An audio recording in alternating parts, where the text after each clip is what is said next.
We got some big news around the NFL, from Tua Tagovailoa to a benching of a quarterback and a firing of a head coach. I'll be talking about all that and more here on the latest episode of Ignite Sports. We'll start out with Tua Tagovailoa. He does have a concussion, his third one of the season. This is really worrying. Luke Kuechly had to retire at the age of 28 because he got 3 concussions in a season. So I hope Tua doesn't eventually face the same fate of an early retirement. But if you're the Dolphins, man, I think you got to keep Tua out for the rest of the year. This is a 3rd concussion on the season. This is not only affecting the health of Tua, but it's also affecting your future if you want to look at it from an NFL standpoint. The Dolphins need to hold out Tua, no doubt, for the rest of the regular season. If you make it into the playoffs, then I think you can think about starting him. But please just listen to the doctors, see what they have to say. And if Tua is ready to go come playoff time, I think you go for it. But these next 2 weeks, Tua cannot play. That is just too risky, too dangerous. I really hope they keep him out. This one came out as shock for me. Raiders are benching their quarterback Derek Carr for the final 2 games of the season. He hasn't had the best year, but I'm guessing they're keeping him out maybe for health reasons. I'm not really sure.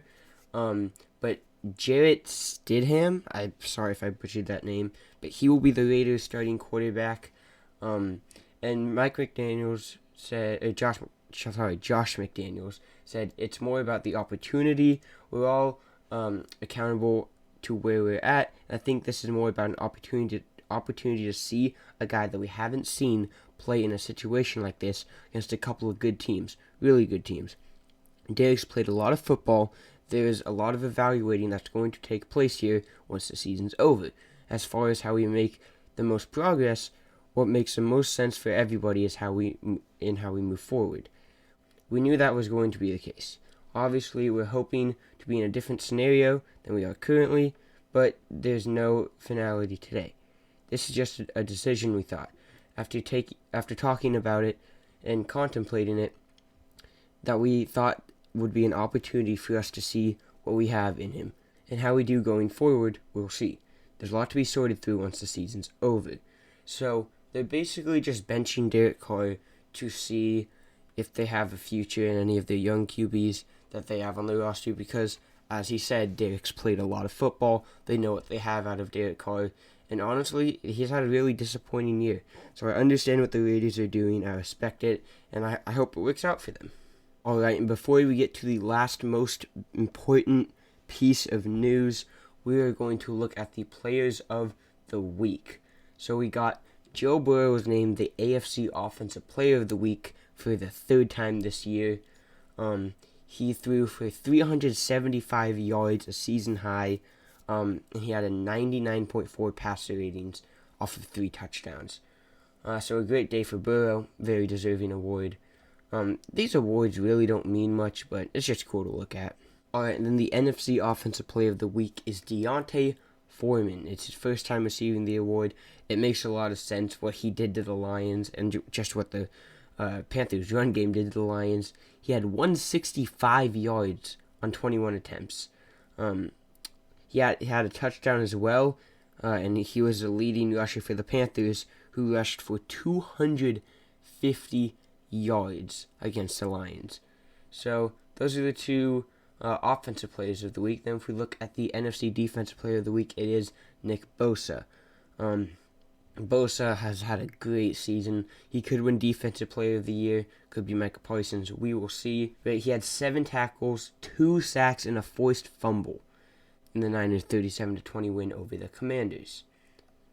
And then kicker Greg Joseph delivered the Vikings their latest nail-biting victory on Saturday. He had a 61-yard field goal in the last seconds of the game to win it, 27-24 over the Giants.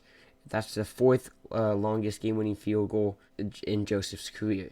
And then the AFC Defensive Player of the Week is Cameron Hayward.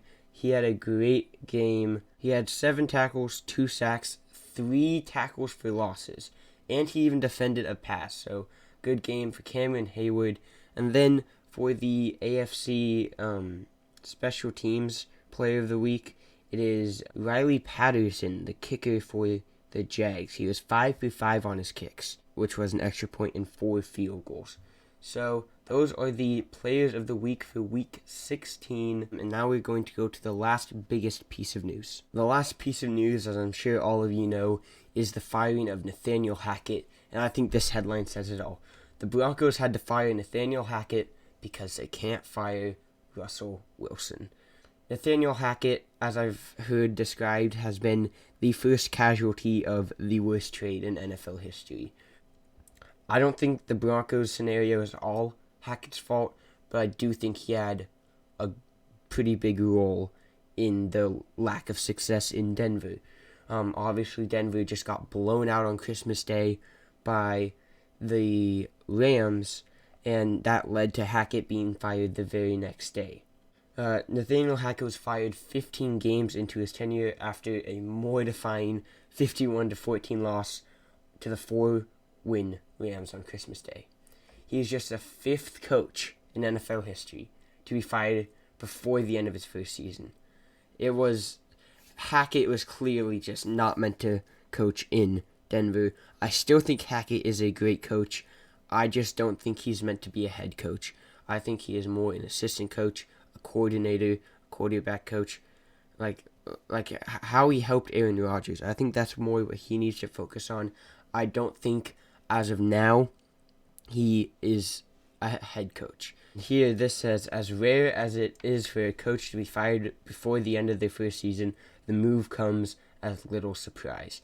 I'm sure most of us saw this coming with the lack of success Denver has had, with how much success they were expected to have. It's been a really bad season for Denver, and I do think this is a step in the right direction for the franchise. They still got a long ways to go. But that's all the news I got for today. If you like this video, make sure to like, subscribe. See you guys next time. Peace out.